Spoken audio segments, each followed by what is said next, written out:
Welcome to the Unitarian Universalist Congregation of Sterling. To both those in person and online, my name is Rosalie Clavez, and I am honored to serve this congregation as one of the worship leaders.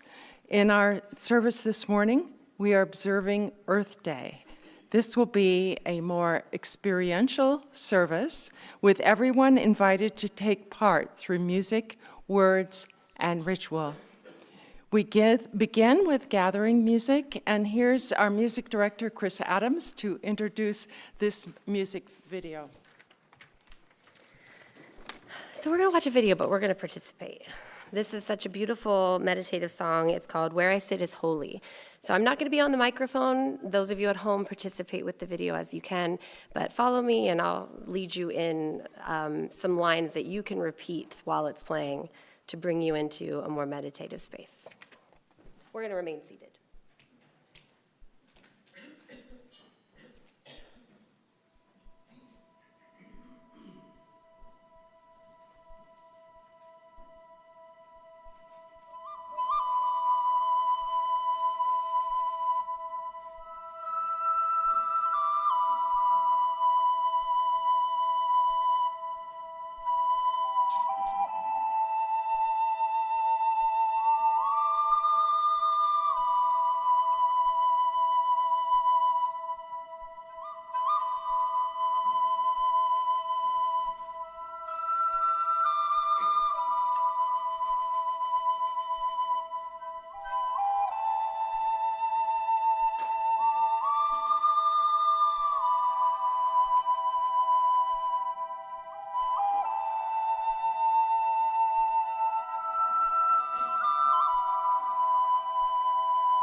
Where I sit is holy, holy is the ground,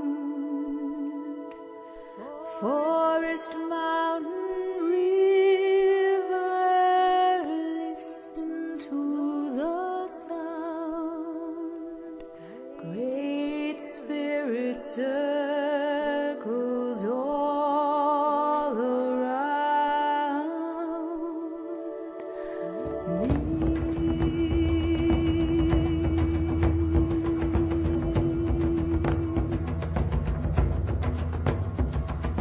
Where I sit is holy, holy is the ground. Forest, mountain, river, listen to the sound. Great Spirit circles all around me. Who I am is holy, holy are we. Body, thought, emotion, connecting you and me. Great Spirit circles all around me. What I do is holy, holy is my way. Work and play together, celebrate the day. Great Spirit circles all around me.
Welcome to this place of fellowship and peace, renewal and deepening, engagement and reflection.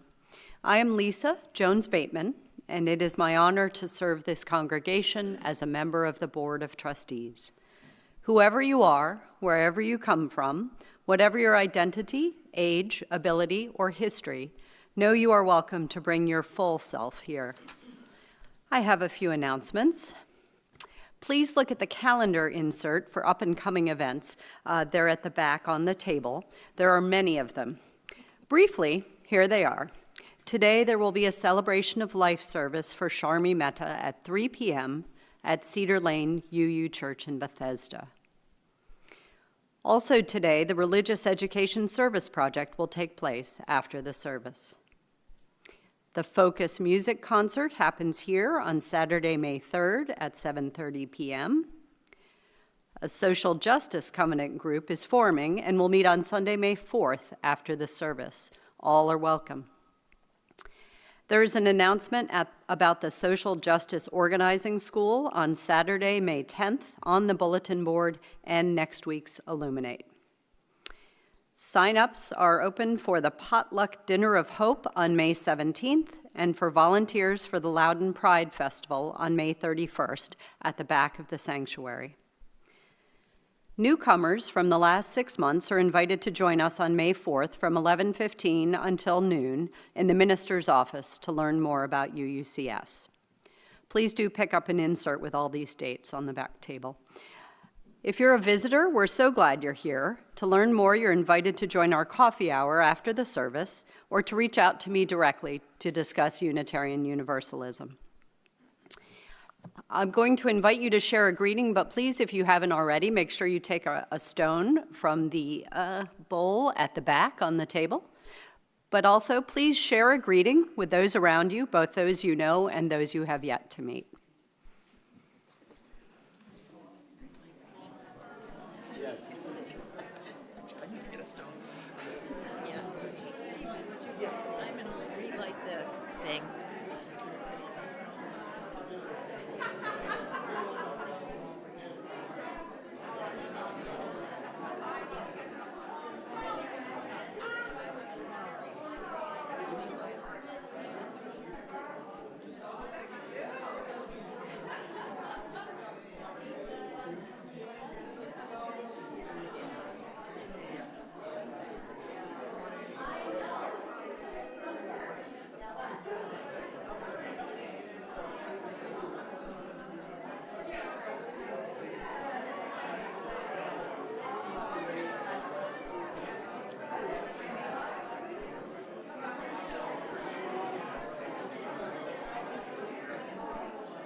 Pardon.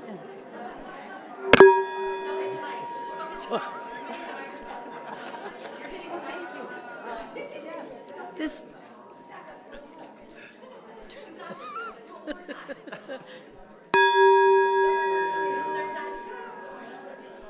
Practice makes perfect.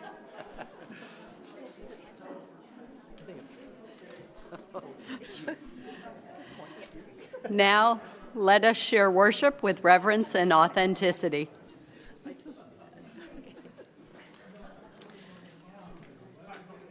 Let's share our invocation. Please join me. This is another day we have been given. This is indeed a sacred day. Let us be grateful for the capacity to sense, feel, and understand. Let us be grateful for the incredible gift of life. And let us be especially grateful for the ties of love which bind us together, giving dignity, meaning, worth, and joy to all of our days.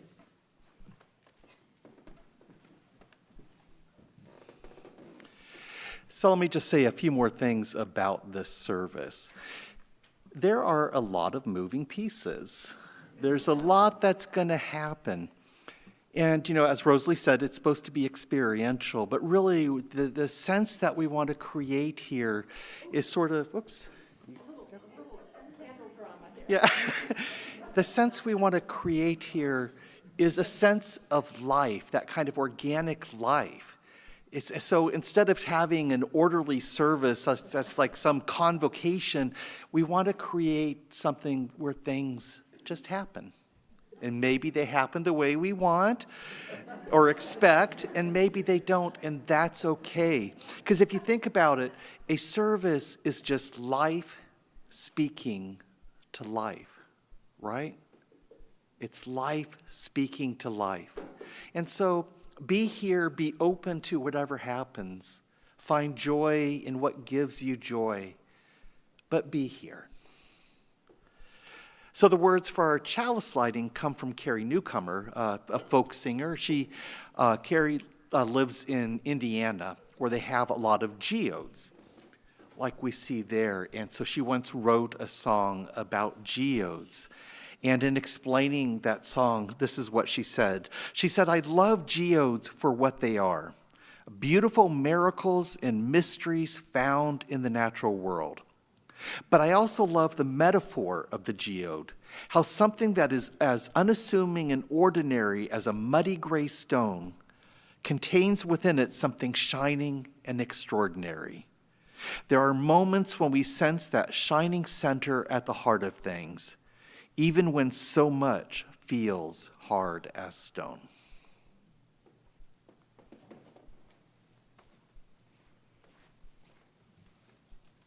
Our chalice hymn this morning is number 1069, Ancient Mother. If you'd like a hymnal, they're in the back, but it's pretty simple to follow along.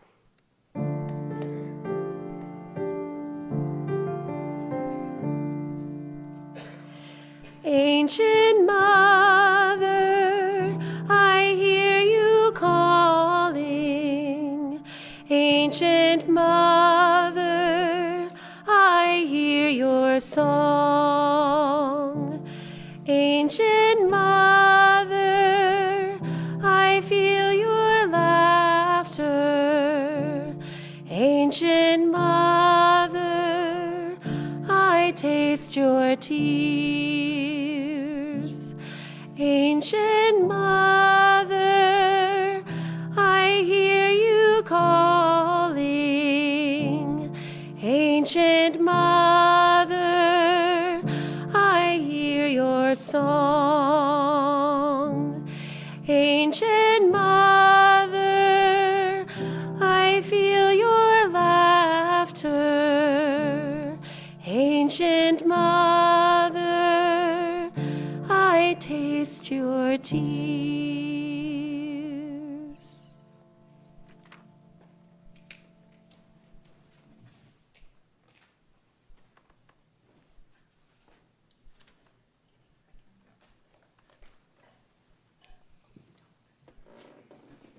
And Kris, I think next we're doing our prayer.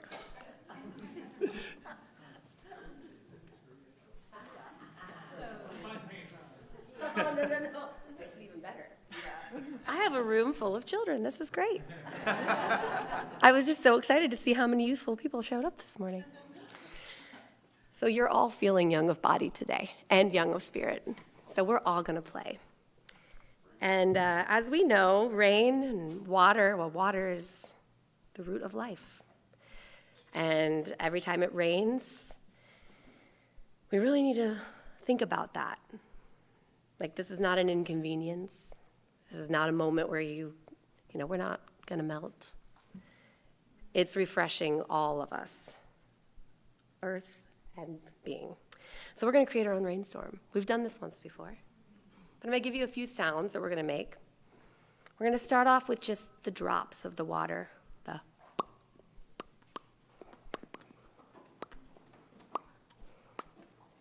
Great. And then when we start to get a little faster drops, we're going to add to our drops, we're going to add, if you can snap, some snaps. And then, as we start to get more and more, those of us up here can give a few rumbles of thunder. You could as well. And then, some of you, if you can't snap, you can always rub your hands together. You can pat. And we're going to build it and bring the rain. So here we go.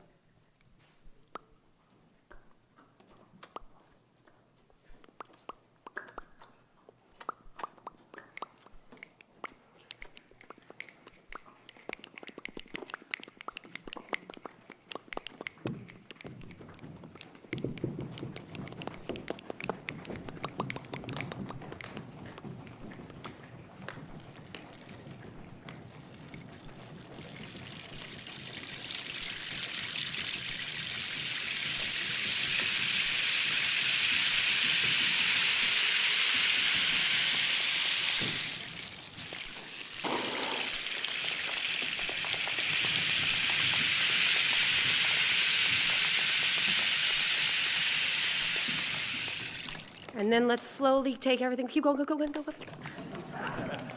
Only in Florida do they stop like that.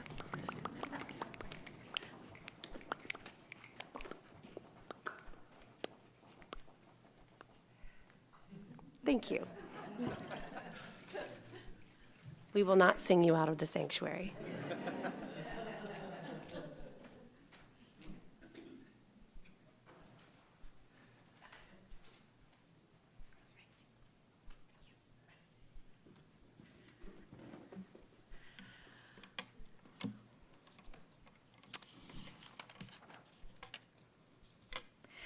The ritual of sharing our sorrows and our joys invites us to hear one another and to heal one another.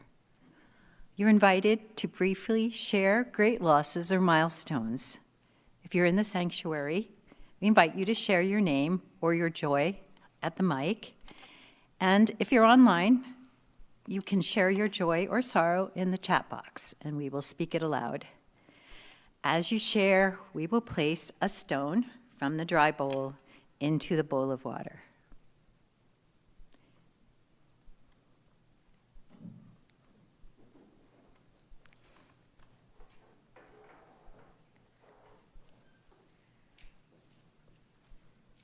Yeah, that one right there, yeah.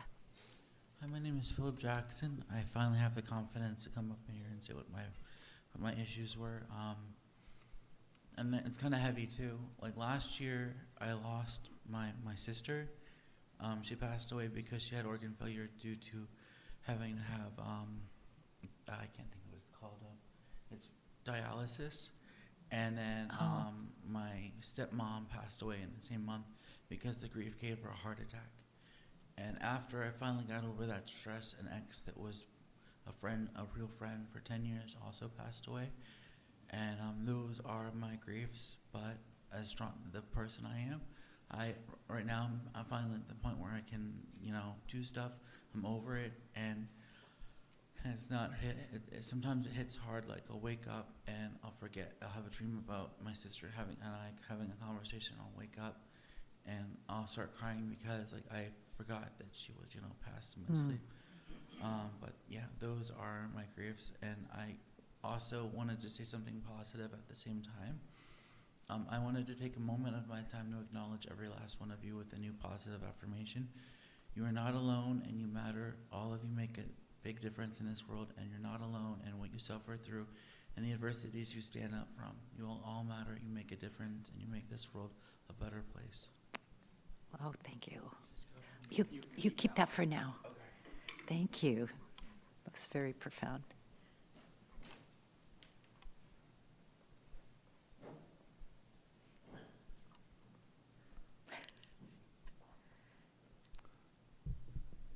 My name is Al Sweat.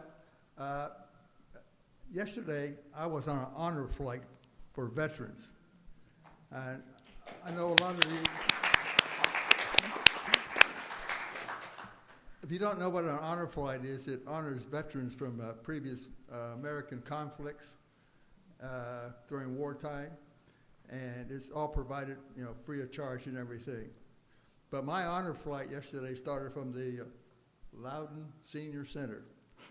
There was 2 buses to take us into D.C. because there were 38 veterans on this honor flight, which the majority were from Vietnam, which I'm part of, and the sprinkling of Korean War veterans in there, probably 3 or 4. They take us through the service memorials in D.C. We went through all the service memorials in D.C. and visited them. Then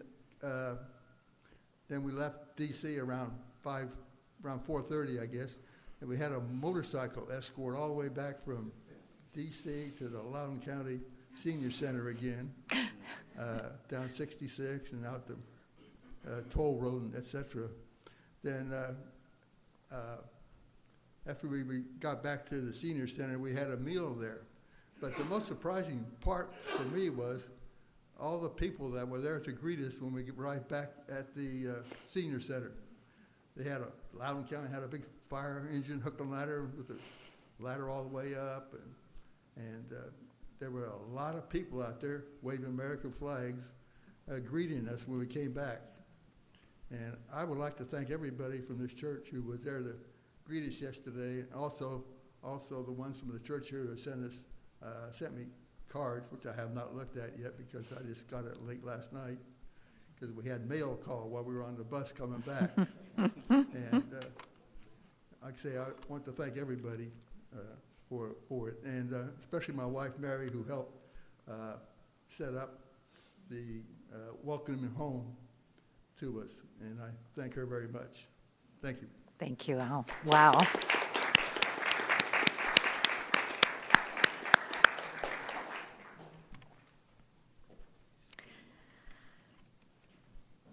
Sorry. So we will place one. Oh, we have, thank you. Please come up. Yeah. Just pull it down. It pulls.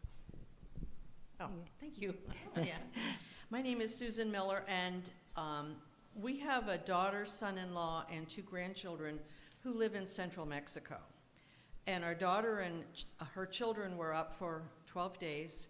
And those of you that live a quiet life with only grown-ups in your house, yeah. Anyway, they left on Thursday, but they have told us they are moving up here in July. Oh. My daughter has applied for, or is in the process of applying for, a spousal visa for her husband, who is Mexican, and it can take up to a couple of years. So we will all be living together as a blended multi-generation family. So whatever spirit you call on for strength, please do. Thank you. Our grandchildren are 13 and 16. Oh. And to those of you who have ever had a 13-year-old girl, know what I'm talking about. Thank you, Susan. What great news for you.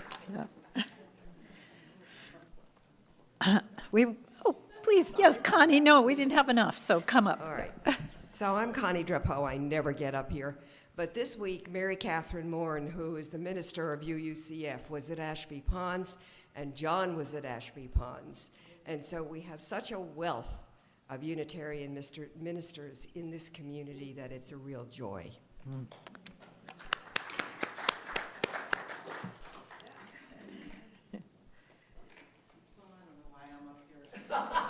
Oh. Nancy Sherwood, and I've been through, well, we've all been through stuff. I've been through a lot of painful stuff. I've had 2 brain surgeries. I've had Right now, I have something called CRPS, which stands for crap. No,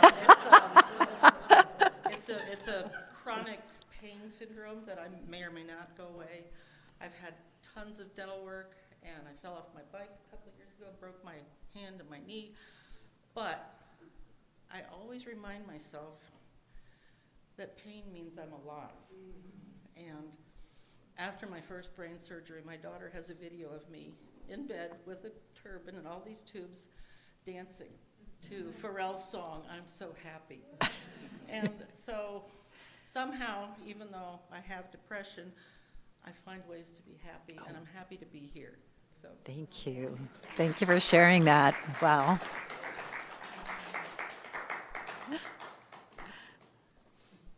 Okay, I couldn't resist. My first joy is I'm so happy there's another Nancy here. So, There's a third. Where's a third? Yes. Ooh, we are the champions of the world. Okay,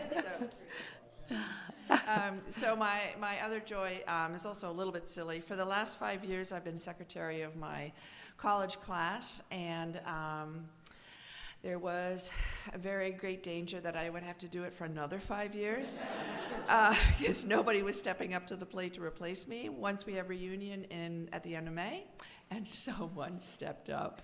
Yes. I have been replaced. I am so excited. So. That's a joy. Good for you, Nancy.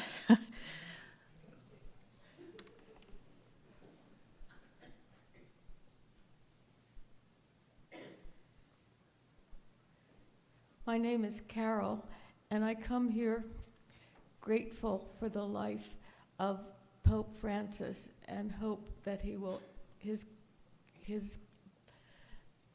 kindness will continue.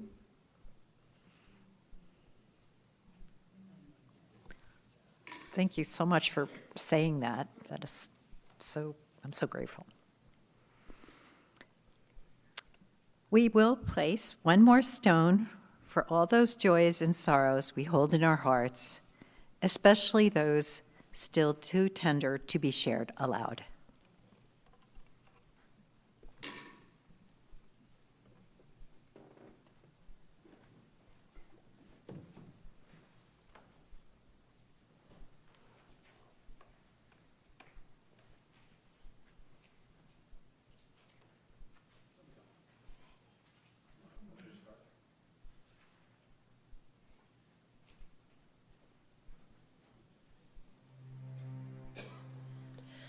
Water is my body. Water is life.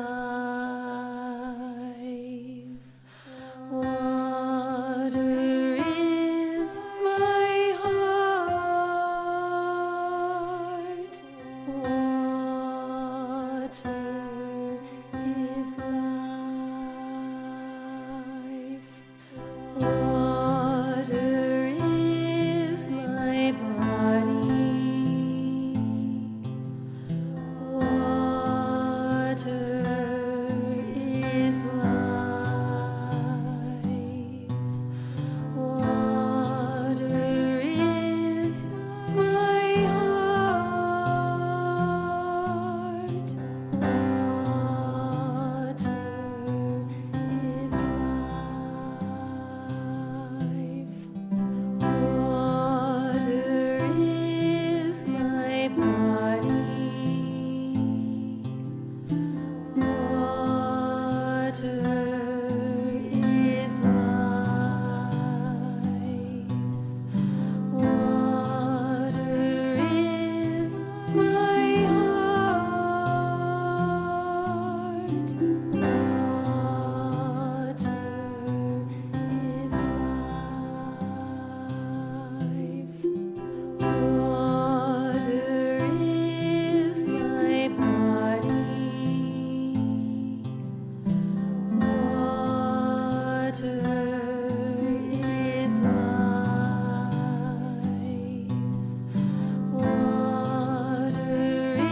Back in 2015, I had just graduated from seminary, and I had had a really difficult year because I was taking the last hard classes and while still working my job, and so I rarely saw outdoors for, pretty much a year. And so after I graduated, I decided, okay, I need to reconnect with nature, because at one point I had gone for a walk with Karen in the woods out back, and I realized this is what I need.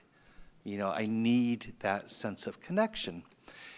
And so actually what I ended up doing was, I've always been interested in haiku.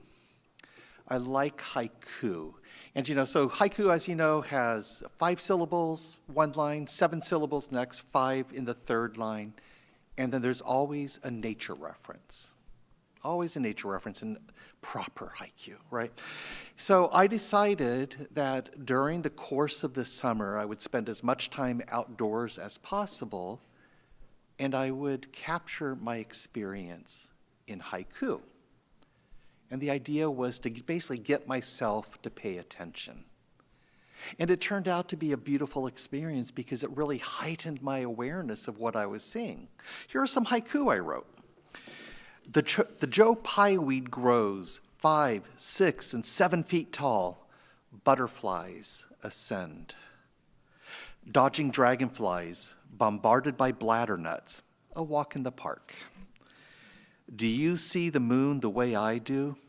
If you did, you would dance, dance, and dance. Surprised by the rain, I duck my head and grimace and miss the whole point. So this is a practice I've kind of kept up off and on. Just when Karen and I go out for a walk, every once in a while, I'll be struck by something and I'll record it as a haiku. And then I was thrilled, earlier this year, I came across a book called Haiku Mind by Patricia Donegan, who's basically a kind of a poet, historian kind of thing. And she talked about haiku. The point of haiku is to kind of cultivate this way of seeing the world. She says, a fine haiku presents a crystalline moment of heightened awareness in simple imagery, using a seasoned word from nature. It is this crystalline moment that is most appealing. However, this moment is more than a reflection of our day-to-day life.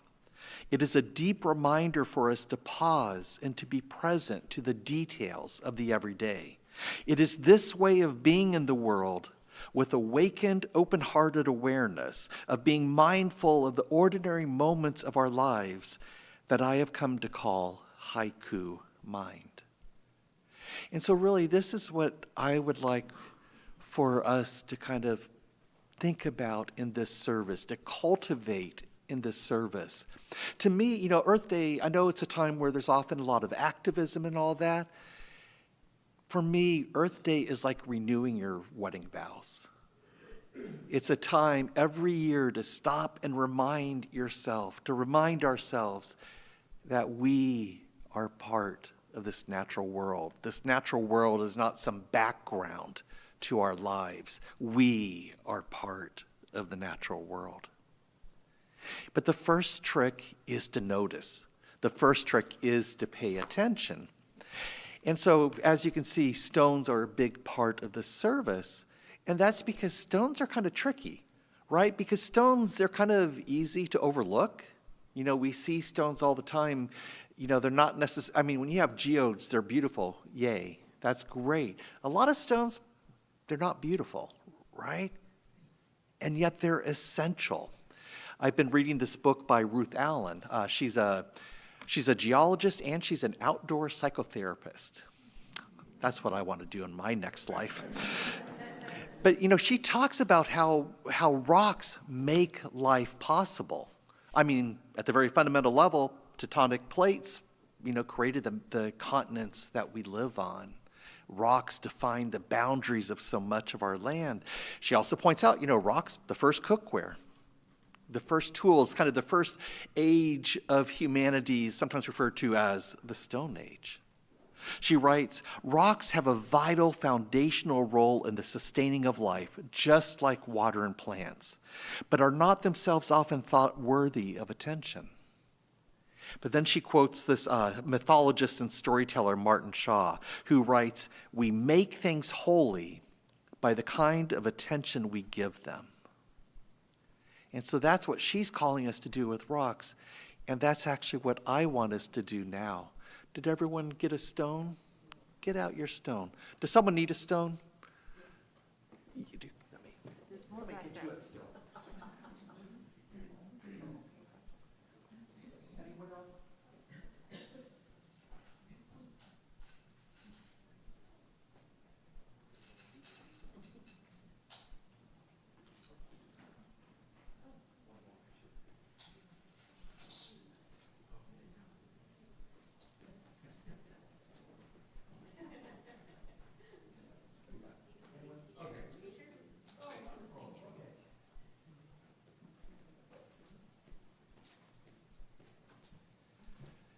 We'll now return to our regularly scheduled meditation. All right, so what I want us to do is hold your stone in your hand. First, begin by looking at it.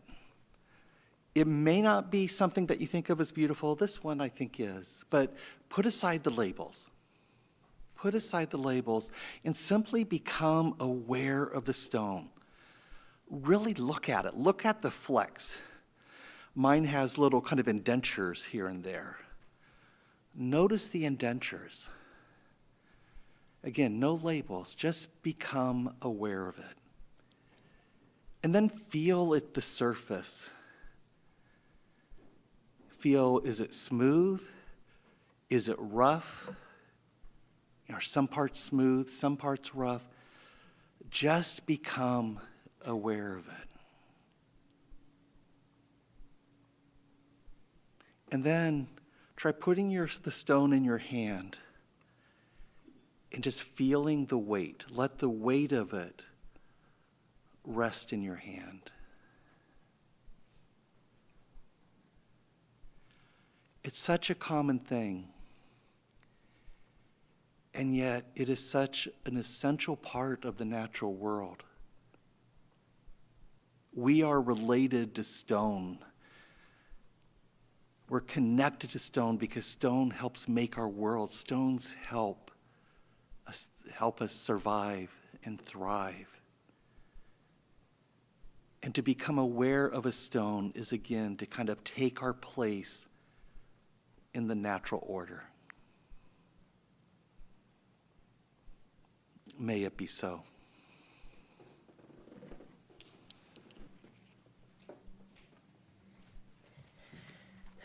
Join me as you are willing and able. The words are in your order of service under recurring musical interlude. We're going to sing this multiple times, so join as you are able. The earth, the air, the fire, the water, return, return, return, return. The earth, the air, the fire, the water, return, return, return, return. The earth, the air, the fire, the water, return, return, return, return. The earth, the air, the fire, the water, return, return, return, return.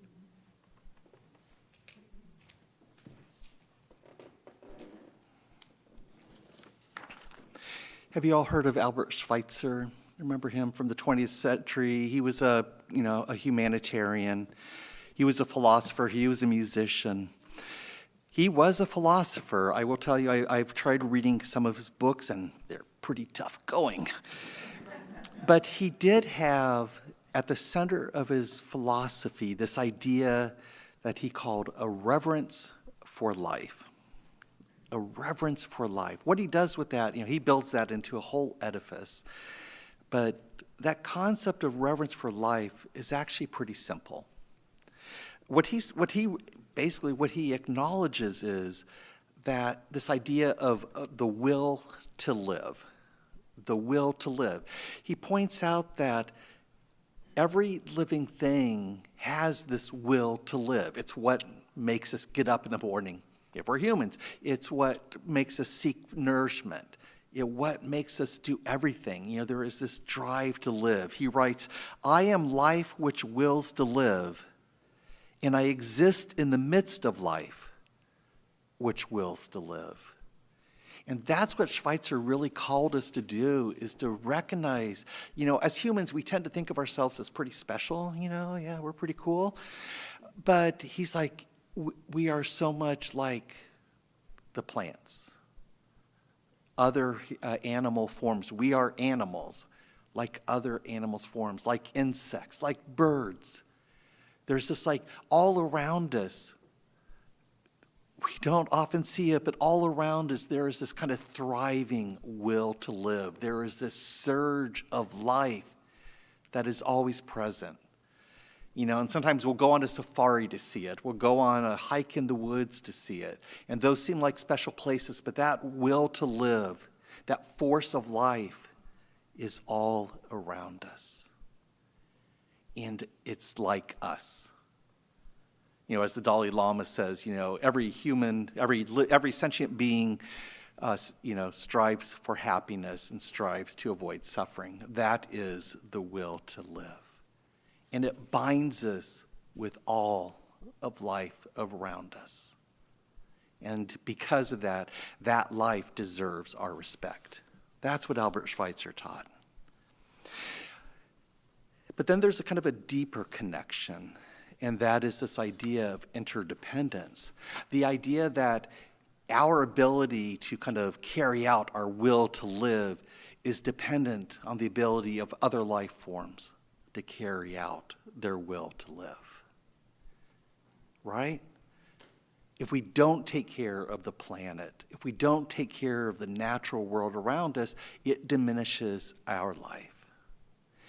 There's a religious naturalist, Ursula Goodenough, and a religious naturalist is someone who basically, instead of looking to the supernatural as sacred, looks for the sacred in everyday life, in the natural world.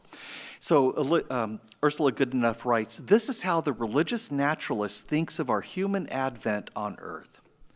We arrived but a moment ago and found it to be perfect for us in every way. And then we came to understand that it is perfect because we arose from it and are part of it. Hosanna, not in the highest, but right here, right now, this. When such gratitude flows from our beings, it matters little whether we offer it to God or to mystery or to coyote or cosmic evolution or Mother Earth. This is reverence for life." And what this made me think of was actually trees. Trees are something that we can kind of see as sort of the backdrop to civilization, right? You see them on the roadside, or you go for a walk in the woods. But our well-being is very intricately wrapped up in the well-being of trees. So for example, and I actually did a little research on this just to make sure I understood. So trees, here are 5 things trees do. Absorb carbon dioxide, releasing, slowing its release into the atmosphere. Trees filter air pollution. Trees provide a habitat for all sorts of life forms, biodiversity. Trees cool the air. We all know that one, I'm sure. And they remove pollutants from water. And then, of course, there's photosynthesis. And this was something that I always kind of knew, but it only struck me when I was working on an Earth Day sermon, 12 years ago. Photosynthesis, plants of whatever kind take sunlight, convert it into sugars to feed the plant, and then feeds everything else that eats the plants.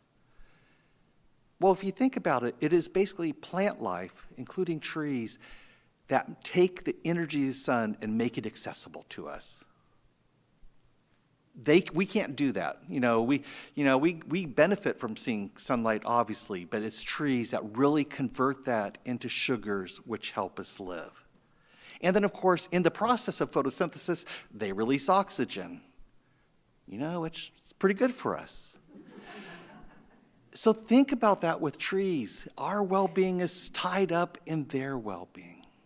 And so when I did that Earth Day sermon, 12 years ago, I actually began a ritual, the blessing of trees. I came up with this blessing, and it goes like this. Okay, now the pressure's on. Bless you, tree. Bless you from the tips of your leaves to your deepest roots. Bless you with sunshine and rain, birdsong and wind. May you sing the song of creation all the days of your life. And so what I used to do is, actually I still do this, go for walks, and every once in a while I would turn part of a walk into a tree blessing. And so I'd stop and bless trees while Karen was looking at birds. And I would do that. But actually we have this tree in front of our townhouse. It's in between our parking spaces.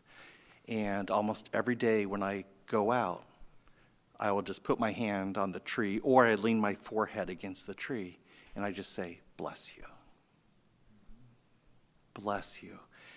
And this is simply a way of expressing reverence for life.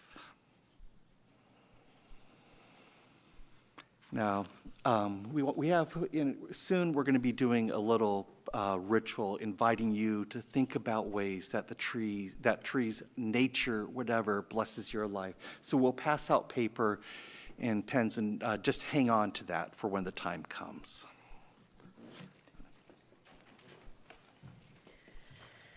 The earth, the air, the fire, the water, return, return, return, return. The earth, the air, the fire, the water, return, return, return, return. The earth, the air, the fire, the water, return, return, return, return. The earth, the air, the fire, the water, return, return, return, return. Return, return, return, return. The earth, the air, the fire, the water, return, return, return, return.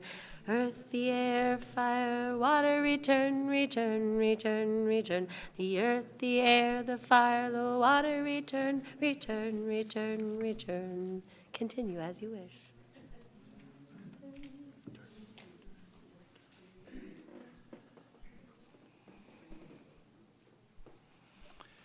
While we continue passing out the paper, I'll share a reading from Rachel Carson. And she wrote this shortly before her death in 1964.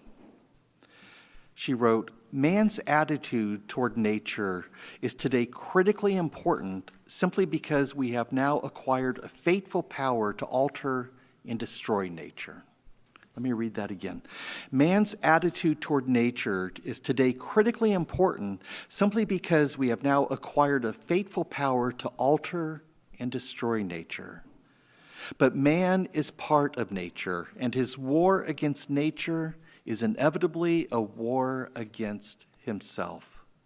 We are challenged as mankind has never been challenged before to prove our maturity and our mastery. Not of nature, but of ourselves.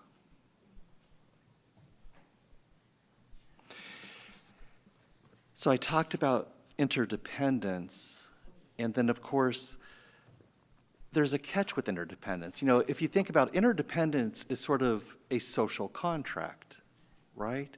It's a social contract we have with nature. We will take care of nature. Nature will take care of ourselves.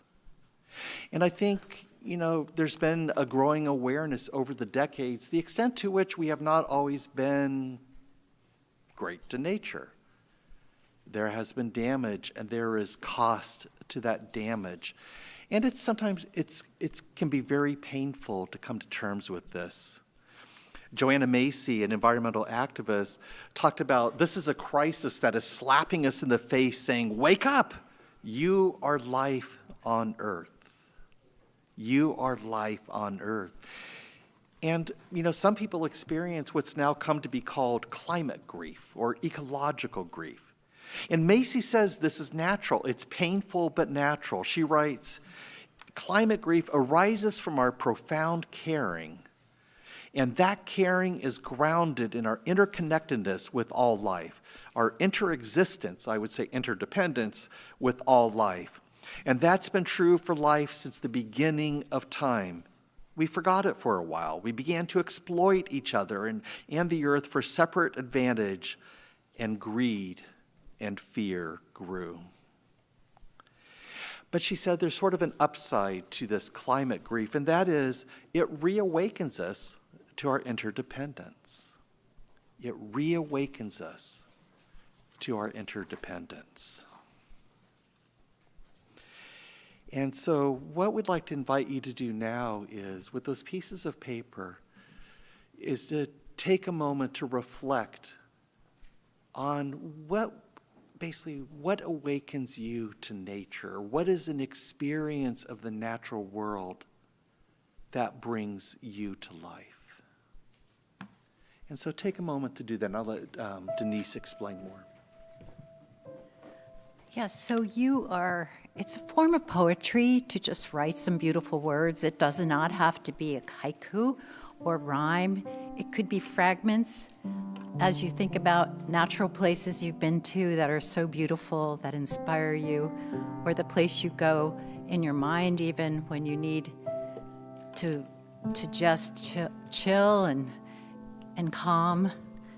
So think of those special places and write some words, and you are making a sort of poetry.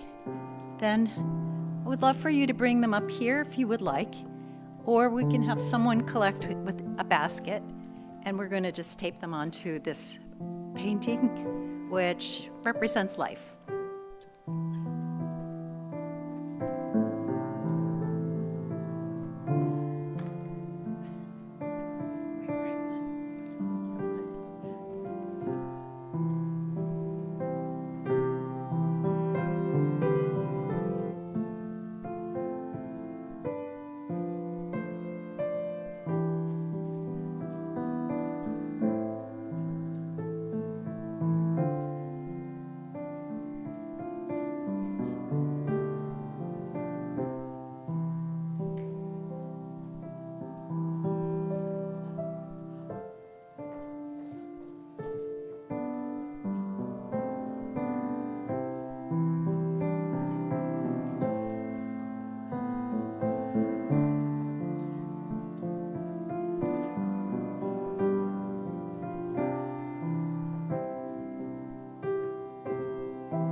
Wonderful. Well, I realize we're running late, so I want to close this sermon with a poem. But I want everyone to appreciate this. So after the service, please come up. You can place your stone if you'd like to return it in the glass there or in the bowl in the back. Either is fine. But then come up and see what was written. But here is a poem called The Choice. This is written by Reverend Laura Martin, who is a UCC minister and poet and a dear friend of mine. Earlier this month, she wrote, "Choose the work of honoring whatever on earth you love. Maybe it is the forest at first light, the river that flows north, the wildflowers growing in the fields, the baby in your arms, no first word said yet. Give up ego, status, and long conversations that take you away from your heart. Give up serving the God of prophets so that you can instead know when the first butterfly of the season comes. Do what you can so that she lives. Learn from light how to let go, then return. And from the fox in winter, how to work. Know that you are made like the seasons with both limits and feasting. Partner with trees and birds who are migrating through. Partner with the caterpillar and the moss. Choose the work of honoring whatever on this earth you love." I love that, the choice. We all find our own way of connecting with nature. We all find our own way of working for its healing, and it's all good. For some of us, that might be activism. For others, it may be volunteering to work with causes. And others, it might be simply watching the squirrels, watching the sky. It's all good. All that matters is that we make the choice, that we choose to express our reverence for life in a way that makes sense for us. That we knowingly take our place in the interdependent web of all existence, of which we are a part, that we may give our blessing to the earth and be blessed in return. May it be so. Amen.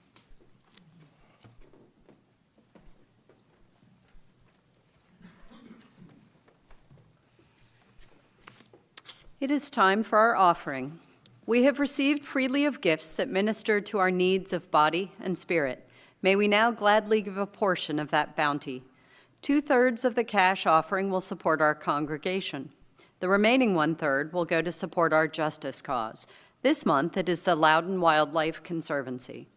Loudon Wildlife Conservancy is a local all-volunteer nonprofit organization dedicated to promoting the preservation and proliferation of healthy wildlife habitats throughout Loudoun County. Their work includes education, events, publications, environmental research, as well as habitat restoration. If you're in the sanctuary, you may place your donations in the baskets as they are passed. Online attendees can use the donate button in the virtual order of service. Donations may also be made by mail or via the donate tab on the UUCS homepage. And there is also a QR code in the printed order of service that leads to the donate tab. Please note when your donation is toward your pledge. Thank you for your generation to our congregation and our community.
Beautiful music. Thank you, Mary. As we prepare to conclude our service, you're invited to reach out your hands and hearts into the space of this community to join in a virtual circle inclusive of all. First, we'll extinguish our chalice while we carry forth its light in our hearts. Please join in our covenant. This congregation is dedicated to the proposition that behind all our differences and beneath all our diversities, there is a unity that binds us together and makes us one, in spite of time and death and the space between the stars. We pause now in silent witness to that unity.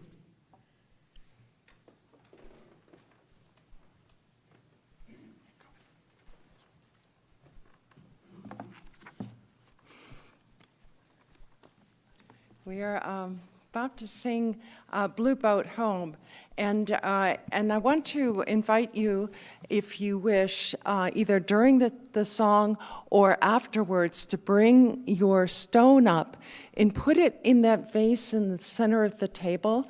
And if you, you can also take it home, but if you put it in the vase, we can create a conglomerate sculpture that represents us and our experience this morning with meditating on the earth.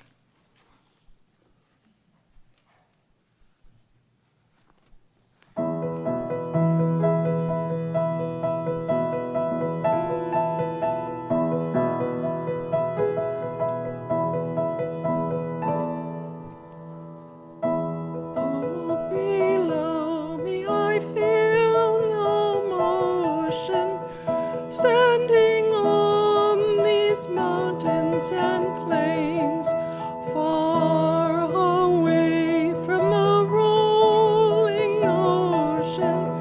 Still my dry land heart can say, I've been sailing all my life now.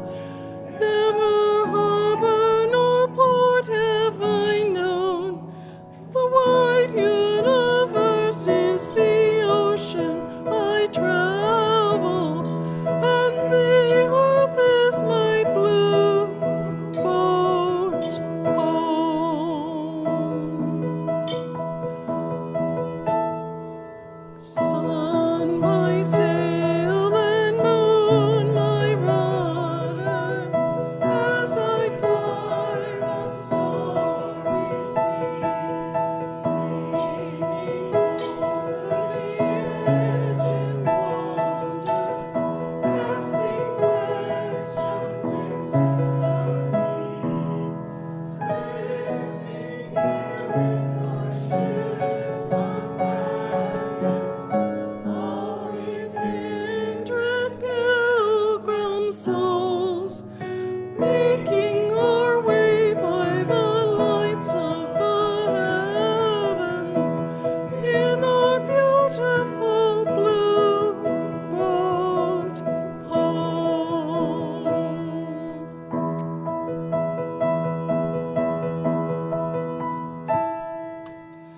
I give thanks to the waves upholding me, hail the great winds urging me on. Greet the infinite sea before me, sing the sky my sailor's song. I was born upon the fathoms, never harbor or port have I known.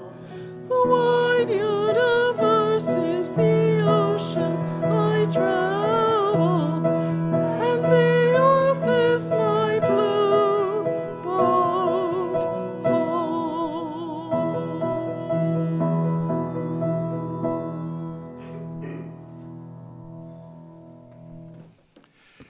Hey, Bill, could you turn on the mic up here on the floor real fast? We just, invitation here. in the woods behind my apartment, there is a cedar tree that was dying when I came. And so in trying to save it, lo and behold, a garden erupted. And using a chest of drawers, there are some lovely things there. I hope that you know where I live. I'm in the directory. Come anytime, go behind the apartment house, and there you will see the woodland garden. The Mormon girls from down the street help me to water it, and the Pakistanis fill up the jugs with water, so it's universal. Okay, so I realize we're really late, and what can I say? Nature, there are no clocks in nature. But thank you all for being here and for taking part in this service. And I want to close with a blessing from John Philip Newell. May the deep blessings of earth be with us.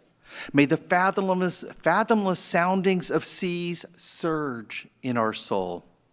May boundless stretches of the universe echo in our depths to open us to wonder, to strengthen us for love, to humble us with gratitude, that we may find ourselves in one another, that we may lose ourselves in gladness, that we give ourselves to peace.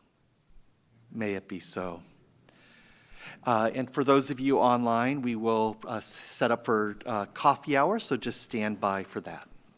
And you can find the Zoom link in order of service.